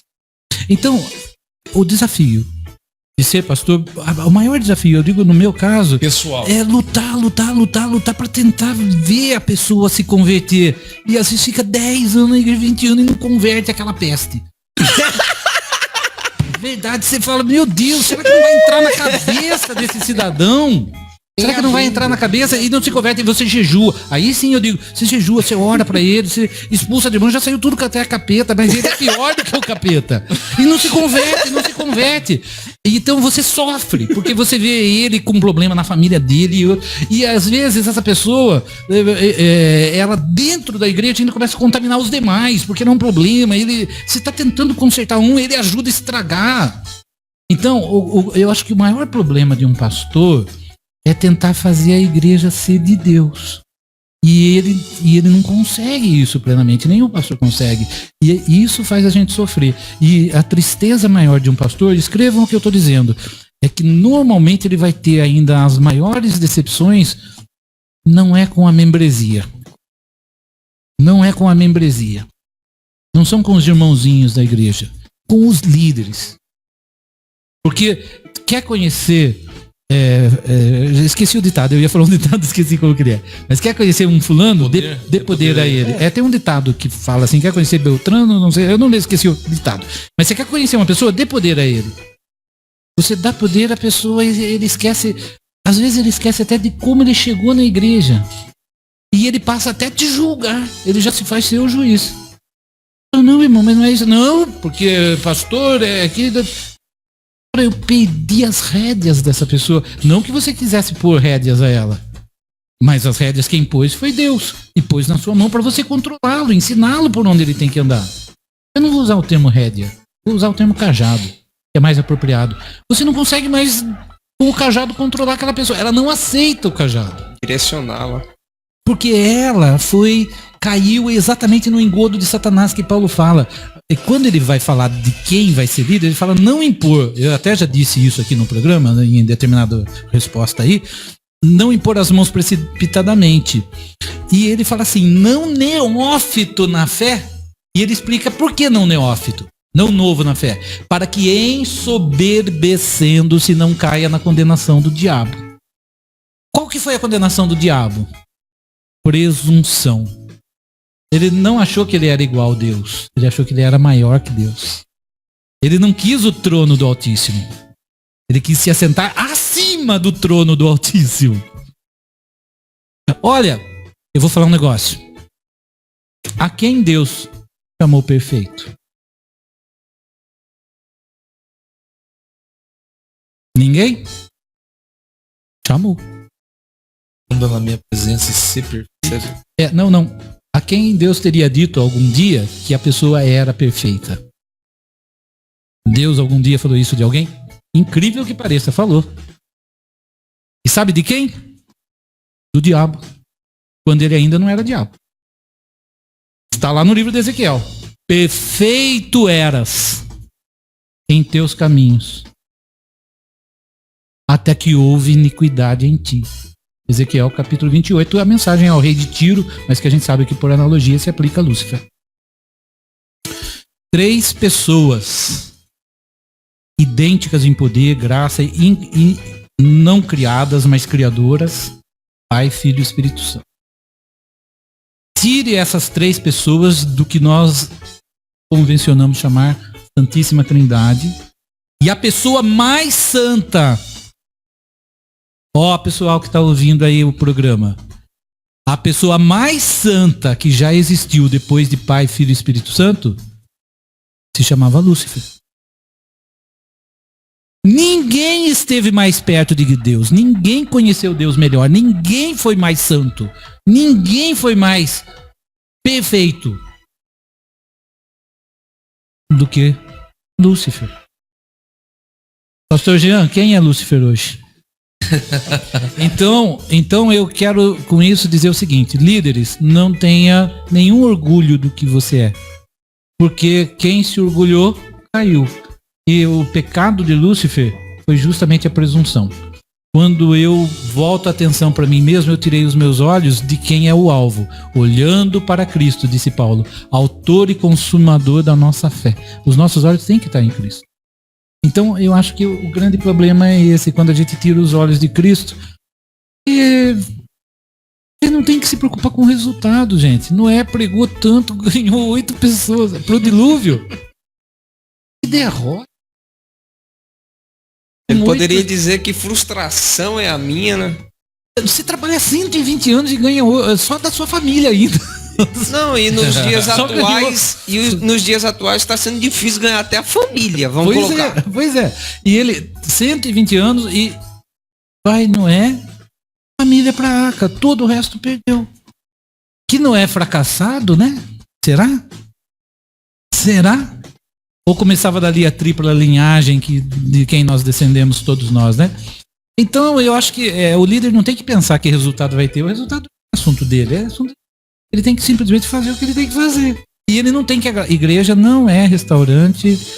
Para agradar todo mundo. Como que chama? À la carte. O que você gosta de comer? O que você gosta de comer? Então eu tenho todos esses aqui na carta. Ó. Escolha o que você gosta e eu preparo para você o que você gosta. Igreja não é isso, gente. Eu não tenho que pregar o que as pessoas querem ouvir. Eu tenho que pregar aquilo que Deus me manda pregar. O que vai acontecer? Se a igreja vai ficar cheia com isso ou vai ficar vazia? Não é assunto meu. Mas se ficar vazio, eu não consigo pagar o salão, eu não consigo pagar as despesas da igreja, o meu ministério faliu. Pastor, então decida se você quer ser pastor. Porque você tem que fazer o que Deus mandou. O que vai acontecer, você não precisa se preocupar com isso. Se não vai ter ninguém, você vai ter que trabalhar materialmente e não viver integralmente do ministério, faça isso. Paulo construiu tendas, mas faça o que tem que fazer. Desculpa se eu tô... É isso aí, muita gente conectada conosco, o programa Cristo em Foco. Nós estamos caminhando para o final, reta final da nossa programação, mas ainda eu já avisei, Coppola, fique tranquilo, eu já falei com o nosso chefão, André Augusti, e ele permitiu aqui uma rápida esticadinha. Por isso nós não vamos terminar hoje exatamente às 21h30. Dá tempo de você compartilhar a nossa live, dá tempo de você interagir conosco, enviando a sua pergunta. Eu quero realizar agora mais um sorteio. Nós vamos sortear um corte de cabelo masculino e o livro do pastor Sila Rabelo vai ficar por último. Lógico. Então nós vamos sortear agora um corte de cabelo masculino. De repente você, mamãe, se você for sorteada, você vai passar pro maridão, pro filho, enfim. Eu quero que o reverendo Alexandre Méliga tire esse nome, faça menção do mesmo. Apóstolo. Sorteio Tá faltando. do corte masculino do nosso amigo Matias, Kings Barbearia. Vamos lá. Eu acho que eu vou tirar o Copola. Que rufem os tambores. Fique ligado, nós temos o livro Manaus Pão do Céu. Eunice Lima, você ganhou o corte de cabelo masculino e eu penso que você vai passar pro seu esposo, pro seu filho, para alguém aí. Ela é irmã do pastor Ebenezer, esposa do Augusto, que toma conta da igreja Shekinah do Mardelino. Maravilha. Eunice, você tem 3 dias para comparecer no salão do nosso amigo Matias, Kings Barbearia. Para que você participe, se faz necessário o compartilhamento. Você precisa compartilhar a nossa live para que você possa participar. Eu quero fazer mais uma pergunta aqui para o pastor Marcos de Oliveira. Muita gente gostaria de perguntar. Muita gente gostaria de falar aqui. Pastor Marcos, que conselho você daria para esse jovem que aspira o episcopado, postulante como queira, esse jovem que ingressou no seminário, começou a pregar recentemente, que conselho você daria para esse pastor também veterano, já tem uma certa caminhada com Cristo, você com uma larga experiência, 15, 20, 25, 30 anos, minha mãe disse que te conhece desde os 13 anos de idade. Nós não vamos revelar aqui a sua idade, mas já tem aí um tempão de caminhada. Que conselho o senhor daria, pode compartilhar com esse neófito na vida pastoral e com essa pessoa já experiente que está pensando em desistir? Esse camarada que prega, não vê resultado, não é correspondido, faz o apelo, o povo não abraça a causa. O povo das costas, esse cidadão que está batendo na mesma porta e não vê a mesma se abrir. E esse jovem que está começando agora, o que o senhor diria para essas pessoas com a experiência que o senhor... O Coppola quase quis revelar a idade do senhor aí. Ele falou, olha, ele quis dar o troco lá. O senhor falou do animal, ele falou assim, eu vou revelar. Ele queria revelar lá, ó. Olha lá, o Coppola... Ele que me conhece desde pequenininho. Ah, meu Deus do céu. Mas sabe que eu nunca tive problema em relação a isso de idade? Certo. Não tenho, não. Até não tem problema nenhum. 5-5. 5-5? 5-5 na cabeça. 14 de março, 64 anos. E 55. não rodou tanto com o pneu murcho, né? Você não ia perder a oportunidade. Não rodou. Não dá pra falar pra Ele não perde. Por isso que aqui eu fico quieto. Tá com a funilaria ruim, né, pastor Silas? Tá conservado, pastor Marcos, né? Glória a Deus. Não dormiu no sereno. Vida longa ao pastor Marcos de Oliveira. Nosso programa é assim, pastor Marcos, descontraído. E é bom que seja. Tô aqui gostoso. Tô me sentindo muito bem com vocês aqui. Que bom. Mas, bom, deixa eu voltar lá então no que você perguntou, né? Certo. Mas antes eu posso falar uma coisa que toda hora eu penso quando vocês estão falando e na hora que eu vou falar eu esqueço. Eu tô desde o começo do programa tentando falar isso, eu nunca lembro a hora que eu vou pro microfone.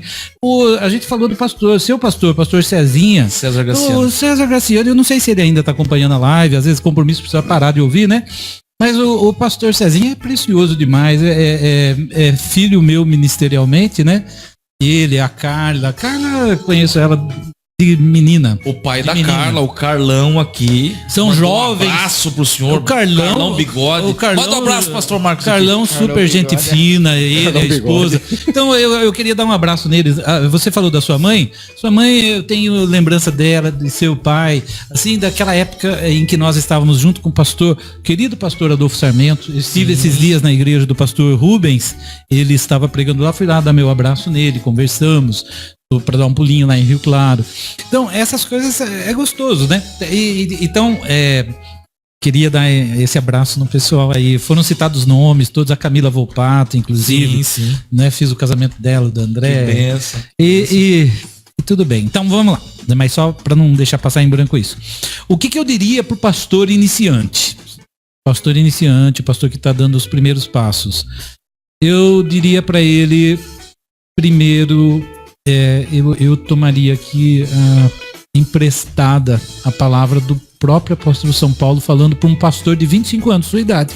Alguns criam que era essa a idade que Timóteo tinha quando Paulo escreve para ele.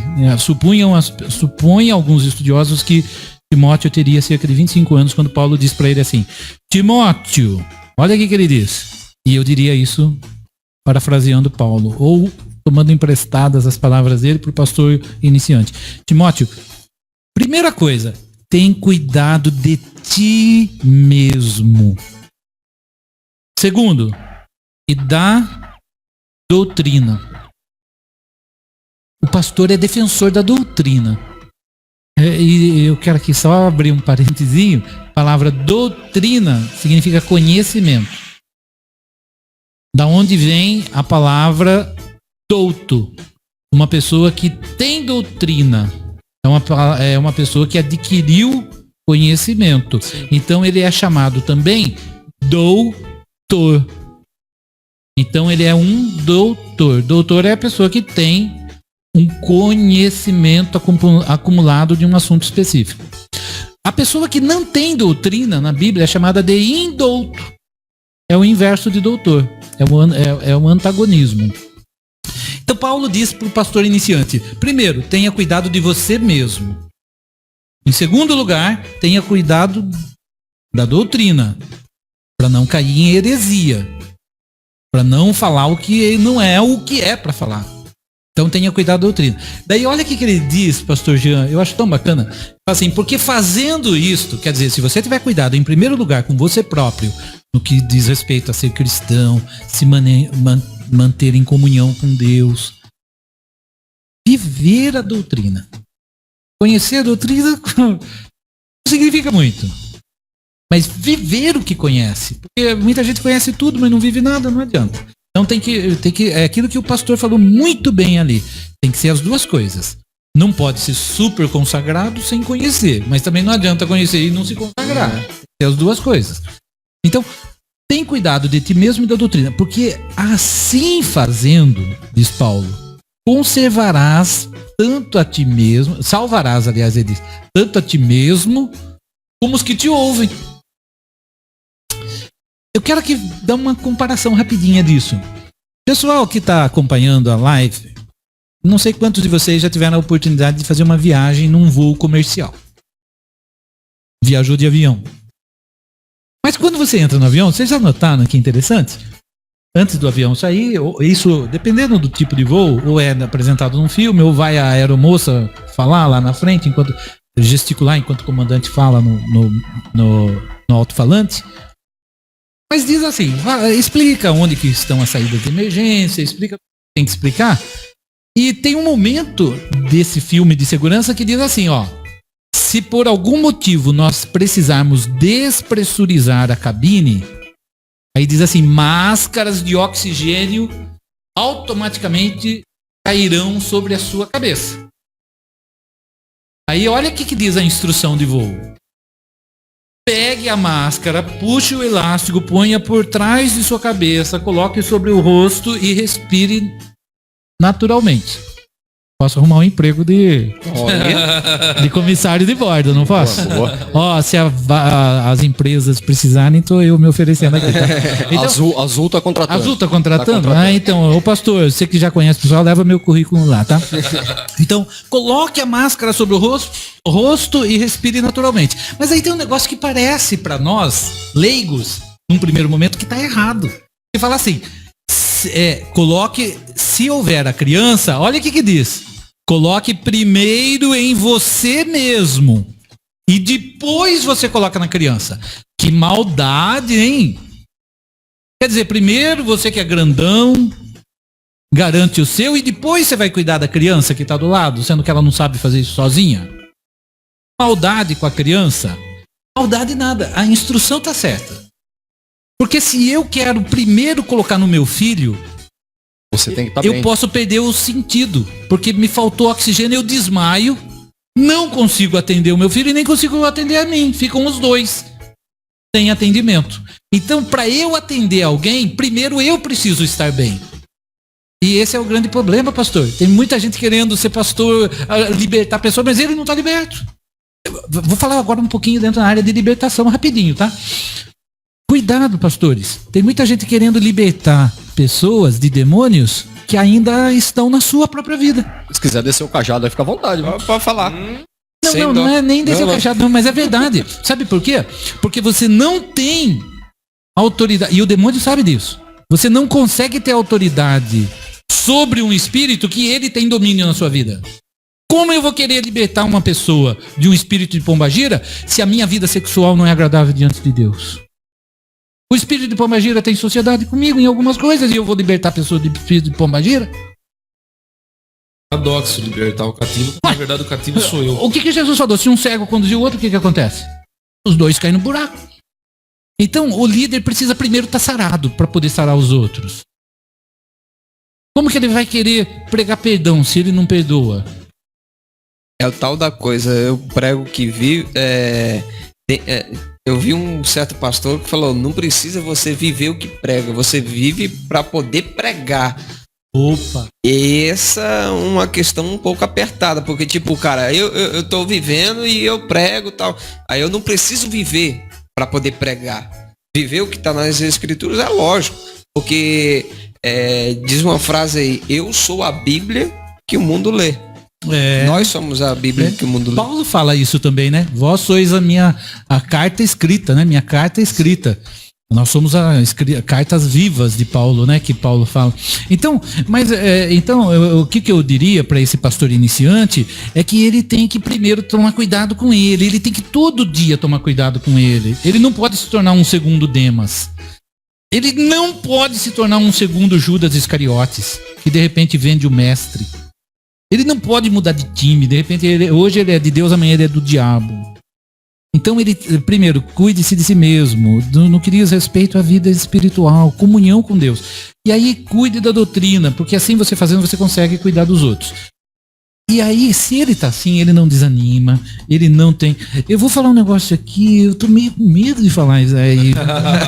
Pode falar. Medo no bom sentido. Mas assim, é polêmico. O senhor é bonito pra falar, pode falar. Ser que eu fale e dê meio tri-tri-tri, é meio... Deu umas coisas aí. Eu fico preocupado, posso falar um negócio? Claro. Pode. Quem quiser julgar, julga, como entender. Não é do Coppola, não, né? Não é da Coppola. Coppola é boa gente. Então tá bom. Eu ando preocupado, sabe com o quê?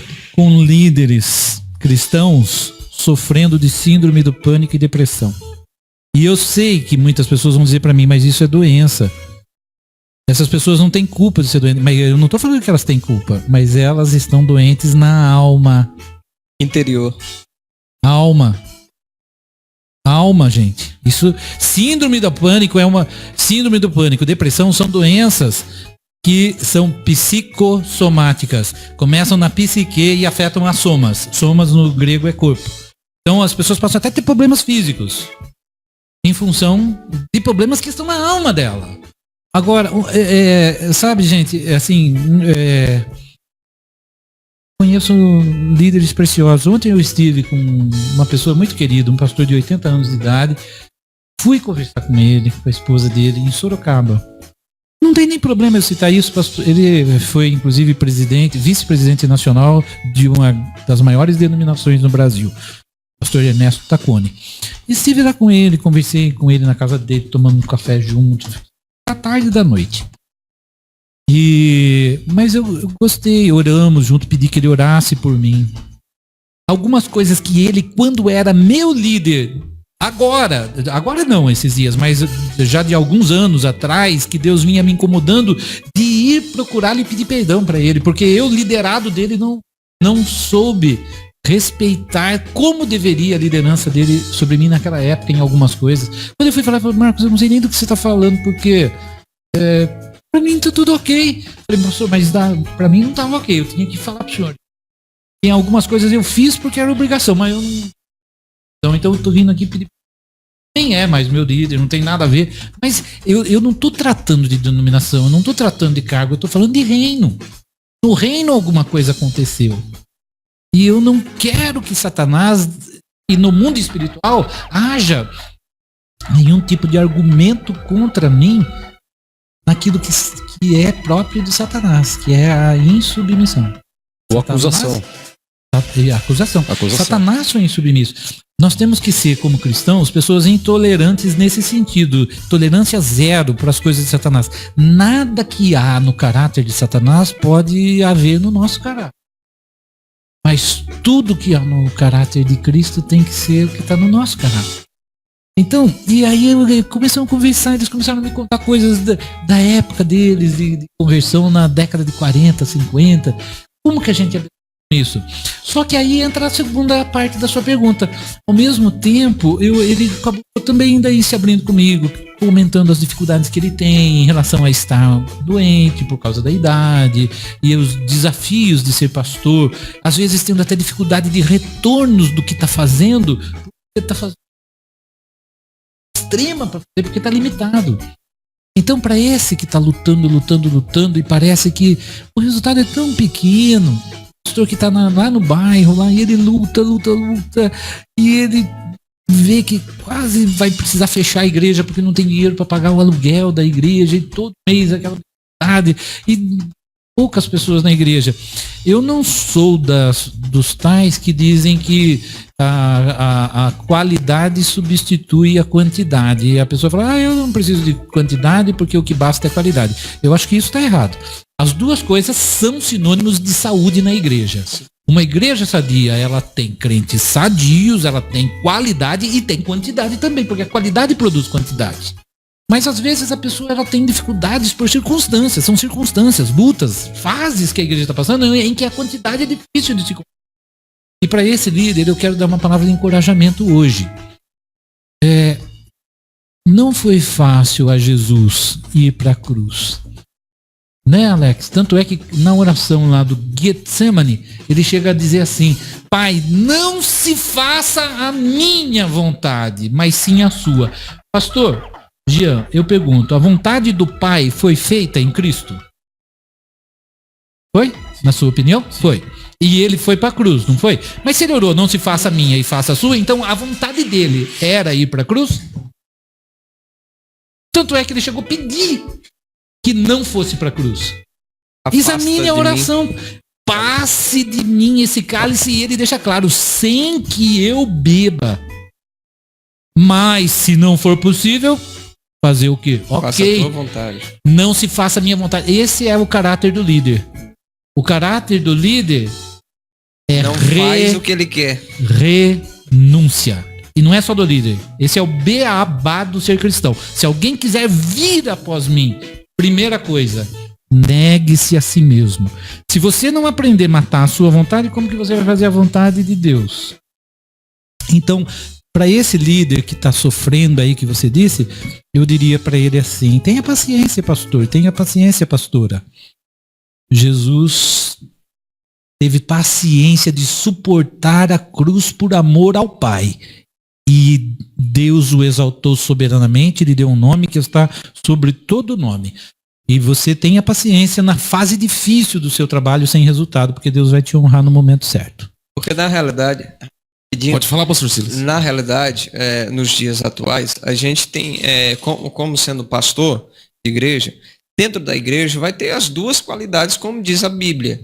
Vai ter o joio, mas também vai ter o trigo, né? Vai ter as duas personalidades. Tem gente que vai dar trabalho, mas tem gente que também vai ajudar, né? Eu posso fazer uma pergunta aqui para ele, que talvez seja um pouco polêmica aqui, né? Mas eu quero entrar nesse assunto. Se for fazer pergunta polêmica, tem que subir na mesa. Daqui a pouquinho. Pastor, uma pergunta para o senhor, que o senhor já tem vastas experiências, já passou por muitas coisas, e eu estou tendo o privilégio de conhecer o senhor pessoalmente. O privilégio é meu, pastor. Amém. De conhecer vocês, viu? A pergunta minha é o seguinte: por que os pastores nos dias atuais têm dificuldade de caminhar junto com outro pastor? Seja ele de outra denominação, seja ele até mesmo do mesmo ministério, porque tipo, o pensamento dele lá está crescendo mais do que eu. Por que tem essas baguncinhas por aí? Eu diria assim, primeiro porque as pessoas que têm esse tipo de problema, e eu quero aqui fazer uma confissão de pecados, porque eu já tive esse tipo de pensamento, eu já fui muito sectarista. Eu tinha um pensamento ao início do meu ministério muito denominacional, né? Todos são reino, mas o nosso é mais reino do que o reino dos outros. Bairrista. Eu tô aqui confessando publicamente, Deus me tratou, graças a Deus, mas no início eu tinha algumas coisas que hoje eu falo, meu Deus, como que Deus é misericordioso. Teve que curar um camarada difícil, né? Brucutu que nem eu. Mas hoje eu consigo falar isso com muita tranquilidade, assim, até porque hoje não estou dirigindo igreja, não estou em situação de que esteja querendo falar em defesa de nenhuma denominação. Mas então eu digo com muita tranquilidade que essas coisas que acontecem quando os líderes esquecem que não existe igrejas com S no fim.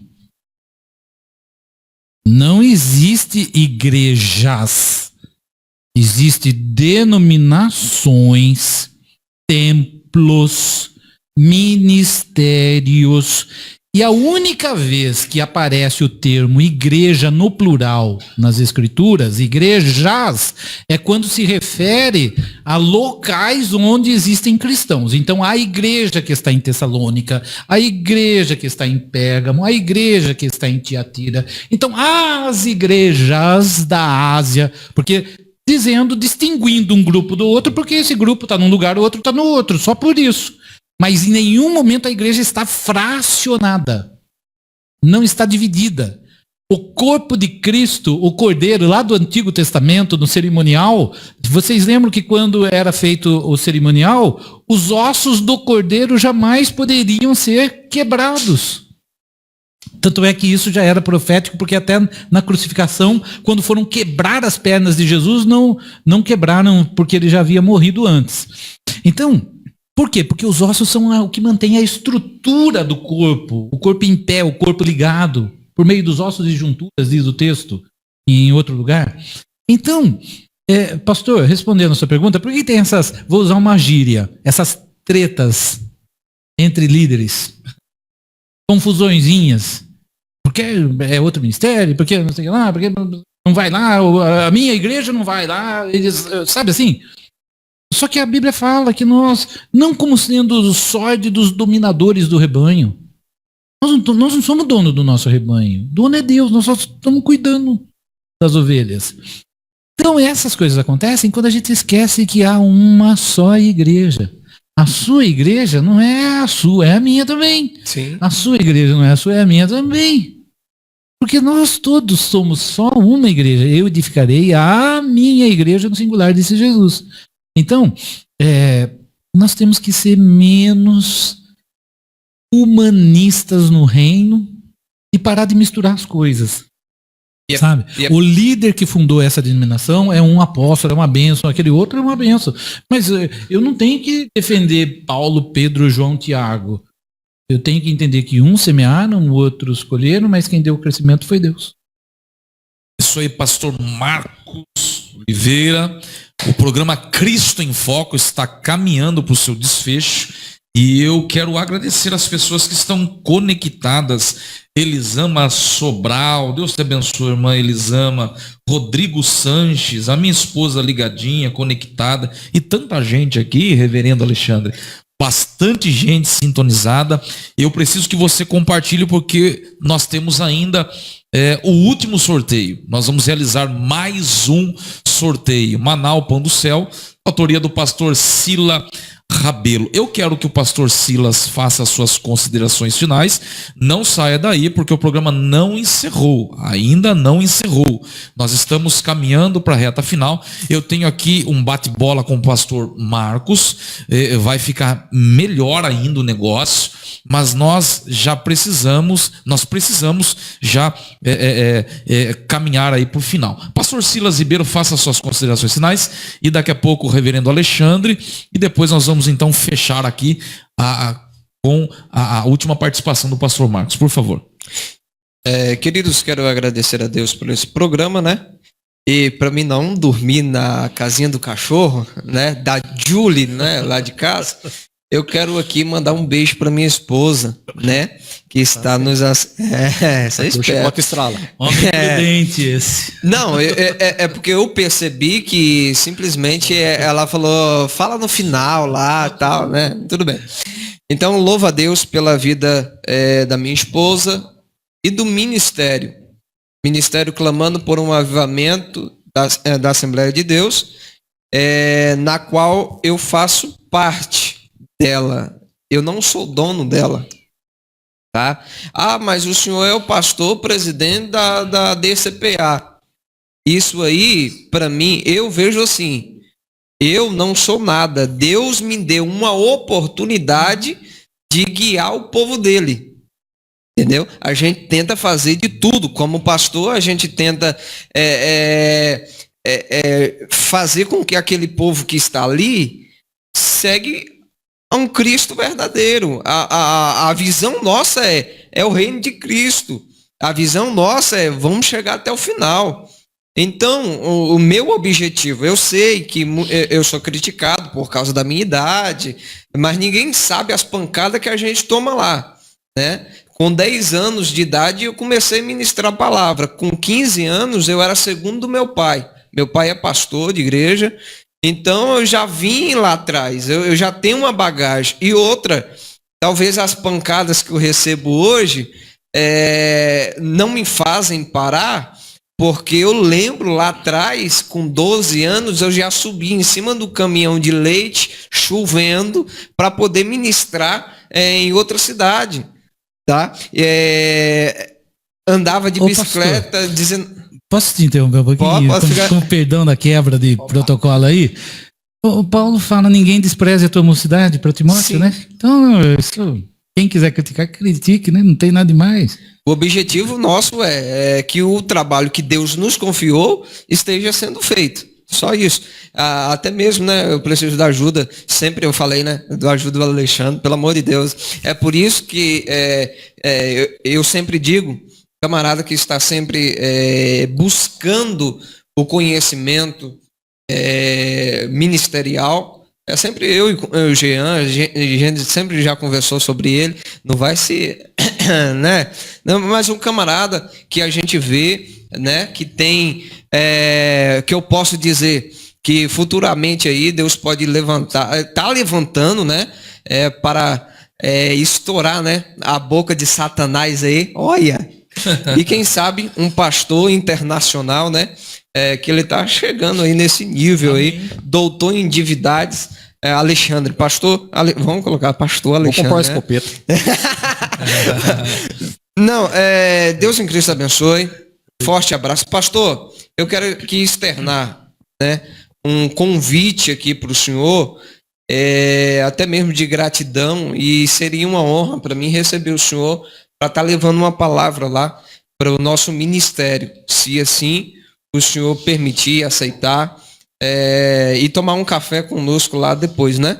Num domingo, né? Quem sabe pode ser até nesse domingo, se o senhor não tiver compromisso, né? A gente já leva nesse domingo. Eu não falei para você que ele dá uma retada, ele não perde a oportunidade? Pastor, eu já antecipo o meu agradecimento, né? E é claro, o maior prazer de servir, atendo o seu convite, sim. Nesse domingo, infelizmente, não será possível. Eu devo estar com o pastor José Antônio Búsculo, meu filho ministerial, pastor da Eclésia. Então a gente já tinha esse compromisso assumido, mas num outro domingo ou qualquer dia que seja. Vamos marcar. Isso aí cheirou churrasco pelo jeito, a cara do senhor foi de felicidade. É mesmo? Não, mas na realidade tomar lá, tacar. Ele vem aqui, toma um cafezinho, eu vou lá e como churrasco. Então, pastor, é um prazer, eu digo, retribuo as suas palavras dizendo que o prazer foi meu, atendo o seu convite, sim, a gente combina, tá? Amém. Alexandre Mélega, reverendo Alexandre, suas considerações. Agradeço mais uma vez a todos que ficaram ao vivo conosco até agora. Estendemos aí praticamente aí 35 minutos. A hora que parece que não passa, né? O assunto ele vai desenvolvendo e a gente vai tomando proporção aqui e de uma certa forma a gente vai se envolvendo e a gente acaba nem vendo a hora passar. Porém, nós estamos com o aval do chefão, né? O aval do chefão, ele deu uma carta de alforria para nós hoje que poderíamos estourar o programa aí. E só falar nisso, ele acabou de entrar ao vivo agora. O chefão. Nós já estamos terminando. Calma aí, chefão, calma aí. Não sai daí, tem um bate-bola ainda. Calma aí. Pastor Marcos, segura aí. Ô, chefão, nós já vamos terminar. Fica tranquilo. Coppola, desliga o microfone. Também gostaria de dar um abraço aí ao pastor Marcos Oliveira. Muito obrigado por aceitar esse convite. E a casa aqui está aberta sempre que o senhor puder. O convite vai ser refeito novamente. Sinta-se à vontade mais uma vez de estar aqui conosco. E muito obrigado. Obrigado mesmo o senhor ter vindo aqui. E obrigado a todos aí que ficaram ao vivo conosco. E o pastor Silas é assim, fica tranquilo que hoje ainda estava calmo, viu, pastor? Hoje eu estou tranquilo. Obrigado, pastor. Eu que agradeço o convite. Estou me sentindo realmente muito bem em estar com vocês aqui, viu? Prazer conhecê-los. É uma alegria para mim. É isso aí, pessoal. Muito obrigado pela participação. O programa ainda não terminou. Você pode ainda compartilhar. Nós temos o livro ainda, Maná, o Pão do Céu. Esse livro será sorteado daqui a alguns instantes. Está tudo preparado aqui. Eu vou para o bate-bola agora com o pastor Marcos. Eu menciono a palavra, o nome, o título, enfim, e você define com uma palavra ou duas. Eu menciono Sim. Faço menção da palavra. E o senhor, então, responde, define.